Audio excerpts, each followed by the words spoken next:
rice field that fed the people of Ifugao for thousands of years. Ang relasyon ng mga katutubong tao sa Pilipinas at kalikasan ay mahalaga. Sa buong kasaysayan ng Pilipinas, ang mga katutubong grupo tulad ng Igorot, Ifugao, Mangyan at Eita ay may matinding espiritual na koneksyon sa kapaligiran. Ang kanilang mga paniniwala at ritual ay napapanatiling mga gawi ay nagbibigay pugay sa mga lupa, ilog at kabundukan na nagbibigay buhay sa kanila. Ang paggalang na ito sa kalikasan ay pundasyon ng kanilang kultura na nagpapakita ng isang balansing pamumuhay na nagpatuloy sa loob ng maraming henerasyon. Kankanaey refers to the both an ethno-linguistic group under language in the northern Philippines, particularly in the Cordillera Administrative Region, mainly in Mountain Province, Benguet, and parts of Ilocos Sur and Abra.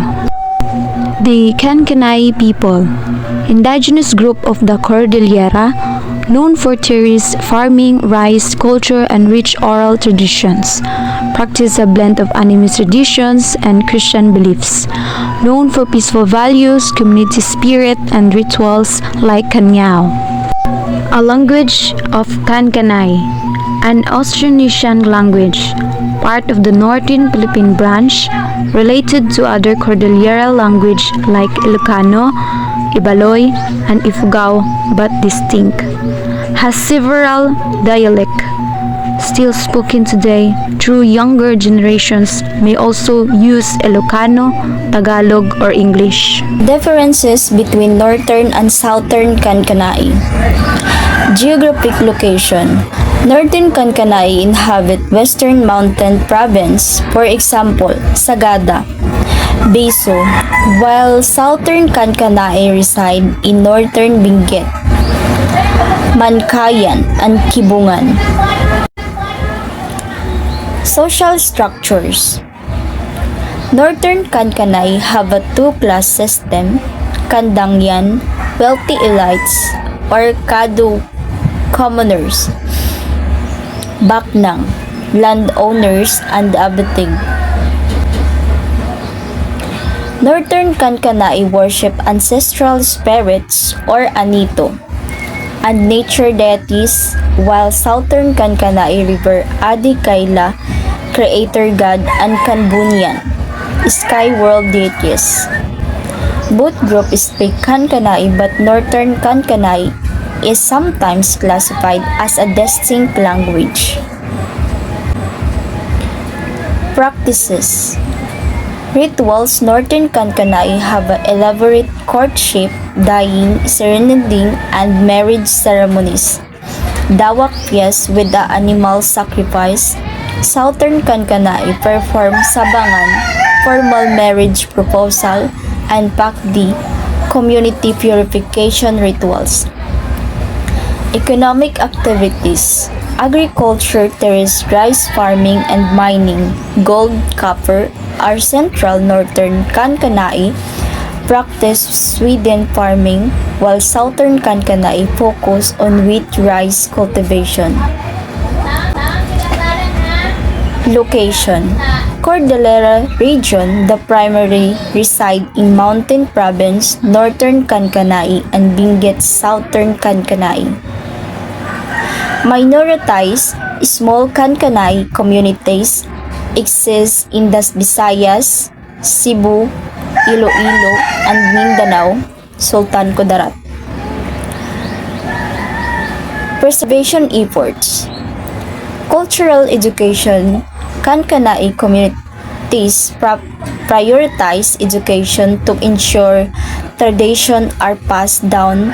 Land rights advocacy efforts to protect ancestral lands and forests are critical for cultural survival. Ritual continuity. Despite Christianization, many Kankanaey retain indigenous rituals during weddings, harvest, and healing ceremonies. Marriage age. Traditional custom. Historically, Kankanaey marriage were arranged by parents, while young people now often choose partners. The exact age for marriage is not explicitly stated. Christianization. While many kankanaey identify as Christian, indigenous beliefs and practices remain deeply rooted. Regional variation, cultural nuances between northern and southern kankanaey reflect adaptation to their distinct environment and historical experience. Culture. In their traditional attire, northern kankanaey men wear loincloths, wanis, and woven blankets, while women wear skirt, pingay, with belts, bagket. Southern kankanaey women's skirts, tapis, are often white with blue accent. In their material culture, both groups are skilled weavers and potters. Housing styles vary. Northern kankanaey use elevated tinabla and inagamang houses, while southern kankanaey build binang-iyan, box-like huts.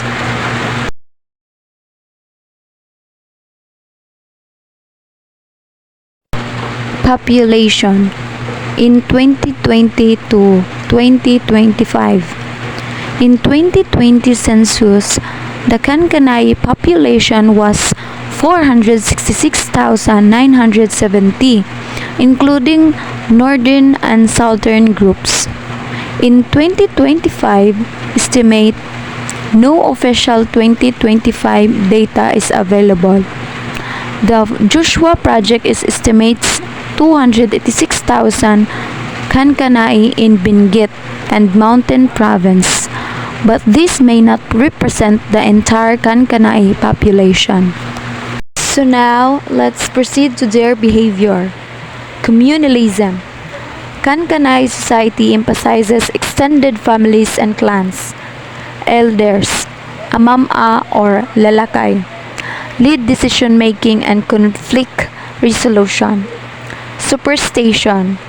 Rituals like pidit, blessing newlyweds, and pasang, healing ceremonies reflect a strong beliefs in spirits and omens.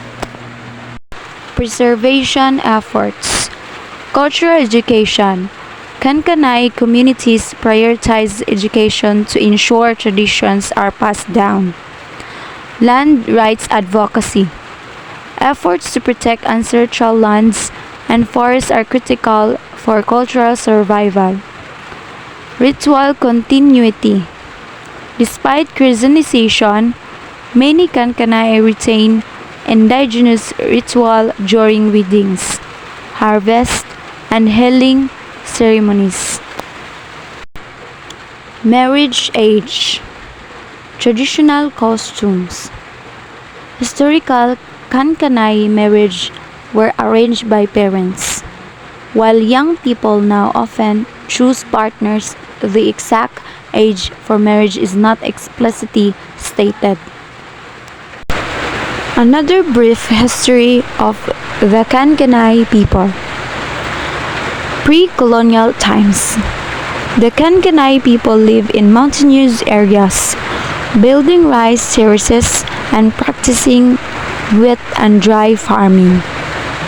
They were organized in independent villages led by elders and followed customary laws called linawa. Their traditional beliefs center around nature spirits and ancestral worship, with rituals guided by spiritual leaders called mambunong. In Spanish period, on 1521 to 1898, the Spanish colonizers had limited success in penetrating kankanaey territory due to the region's rugged terrain and strong resistance. However, some Christianization occurred in lowland bordering areas. The kankanaey preserved much of their culture, language, and beliefs during this time. In American period, on 1898 to 1946. American introduced public educations, infrastructure, and Christian mission in the Cordillera. Many kankanaey began attending schools, but indigenous practices remained strong. American anthropologists and missionaries documented much of their culture. Post-independence to present. The kankanaey have become more integrated into the national society, with many pursuing higher education, government service, and modern livelihoods. Still, they preserve traditional practices, especially in ceremonies like Kanyao, and continue to speak the kankanaey language. There are ongoing struggle for ancestral lands rights and cultural preservations, especially amid mining and development projects. Kankanaey History Timeline. Pre-colonial era. Kankanaey communities flourish in the Cordillera Highlands, Mountain Province, and Benguet. They develop rice terraces, practice indigenous farming, and live in villages guided by elders and customary laws linawa. Practice animism, ancestral worship, and rituals led by Mambunong spiritual leaders. In Spanish colonial period, Kankanaey resists Spanish colonization due to mountainous terrain and strong tribal autonomy. Limited missionary contact in borders areas, most Kankanaey remain non-Christian. Culture, language, and traditional practices are preserved largely intact. American colonial period. Public schools are established. Some Kankanaey began to receive formal education. Roads and infrastructure improve access to remote areas. American missionaries and anthropologists document Kankanaey customs and beliefs. Beginning of gradual cultural blending with Western influences. Philippine independence. Kankanaey gained full Filipino citizenship as part of the new republic. More Kankanaey pursue education and join public service of migration to cities. Cultural traditions remain strong, especially in remote villages. Indigenous movement rise. Kankanaey joined broader Cordilleran movements fighting for ancestral lands rights and recognition. Conflict arise due to mining and development projects in ancestral domains. In recent developments, participation in local governments, education, and heritage protection. Continuous struggle for land rights and environmental protection. Celebration like the Bignas Festival continue to showcase traditional Kankanaey culture. Here are some fresh reliable sources to deepen your understanding of the Kankanaey people.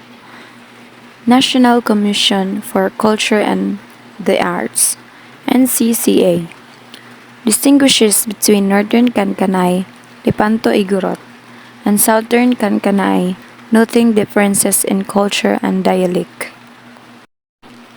Highlights traditional practices like Tapay, Male Gathering House, terrace rice cultivation, and dry field farming, similar to their Bontok neighbors.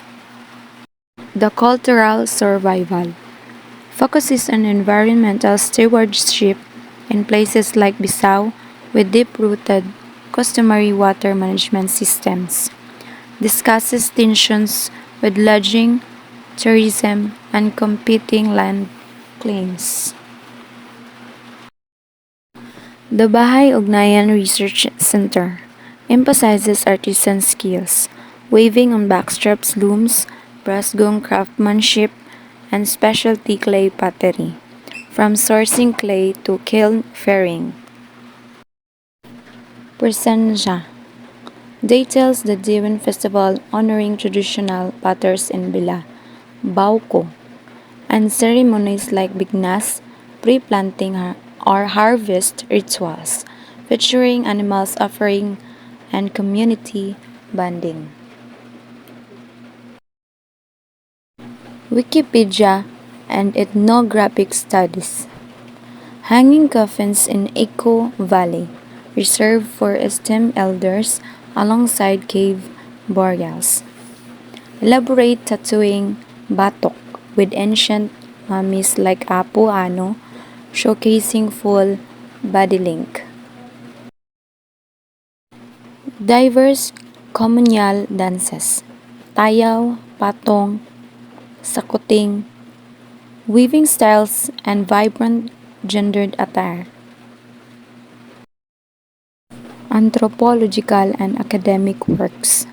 Studies on Sidya, rituals, and Kasiyana. Highlights their role in religious and ethnical discourse. Research on childbirth rights. Offer insight into family-centered traditions. The demographics and geography. The kankanaey population is substantial, with estimates exceeding 286,000 in the Philippines alone. They are also found in smaller numbers across other parts of the archipelago. Their traditional territories are characterized by steppe mountains and valleys, known for their stunning rice terraces. So now, let's move on to culture and traditions. Kankanaey culture is rich and deeply rooted in their environment. They are renowned for their agriculture skills, particularly rice cultivation and their intricate terraces. Their diet consists mainly of root crops like kamote, rice, and potatoes. Traditional crops include weaving, producing sweaters, shirts, blankets, and baskets, pottery, and furniture making. Kankanaey women are particularly skilled weavers. Next, marriage costumes involve elaborate feasts and rituals, with the butchering of animals playing a significant role. Family structures traditional place the husband as head of the household, with elders holding considerable respect within the community. Religion and beliefs. While many Kankanaey have embraced Christianity, both Roman Catholicism and Protestantism, many still maintain traditional beliefs and practices, particularly in rituals surrounding weddings, rites of passage, and agriculture. These practices often incorporate elements of animism and ancestor worships. Challenges and modernity. Despite their strong cultural identity, the Kankanaey face modern challenges, including the impact of mining on their environment and the need for improvement in infrastructure and socio-economic development. Their significant population give them some political influence, but they remain a minority group navigating the complexities of a larger national context. The Kankanaey language, while widely spoken, consists with Ilocano and Tagalog. The Kankanaey are one of several distinct ethnic groups that comprise the larger Igorot group.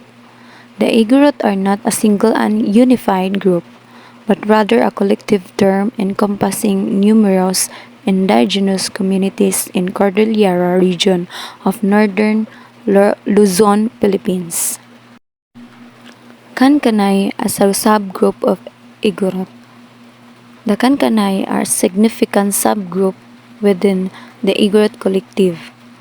They share some cultural similarities with other Igorot groups, such as their traditional agricultural practices, social structures, and certain aspects of their belief system.